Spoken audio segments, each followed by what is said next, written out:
how do we get this hinged moving on here? What we need to do is hit T to bring up our tools and make sure we're in the physics tab here, and then select add active. And then we want to select on our little bar here that we're going to be using to spin it around and click add passive. Then making sure the bar is selected first, and then shift selecting our spinny scoopy thing. We now can, under constraints, click this button here that says connect, and this connects these two. And you'll see as soon as we do that, we have a new arrow come there. And so we want to change the type to hinge. Now basically we have a hinged object on here, but there's no guarantee it's going to spin in the way that we want. So the quickest way to figure out which way that it's spinning is to just tap Shift A and add a cube. I'm going to hit G to grab it and move it over here. I'm going to hit S to scale. And then I'm going to click add active on it. So now when I hit play or just tap Alt A, we'll see how that is affecting our hinge. And it appears that it's actually spinning flatly like this. So what else we can do?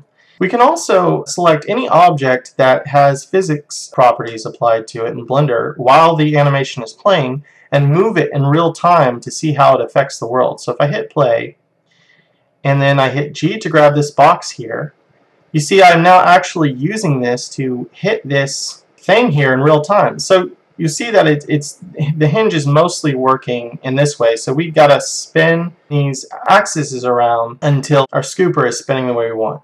So I'm going to hit this button to put the animation all the way back to its end.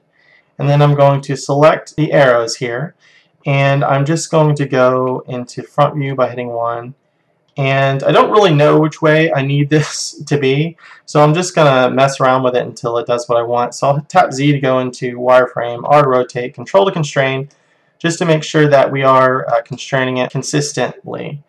And then we can tap Z to go back, hit play, and this time we'll see that it's spinning this way. So close but no cigar. So we'll go back, hit Control Z a few times until this gets back to where it's supposed to. Let's go into right view, hit Z to go into wireframe again so I can see these arrows a little better, and then hit R, rotate them again, and let's try it this time by hitting play. Hit Z to go back into solid mode, and now we got it. So this is the direction that we want our object to be spinning in. So if I go back here and then I select this cube, press Alt A to start the animation, then immediately press G to grab my cube, we'll see that we can push this around like this, and that's causing it to spin how we want.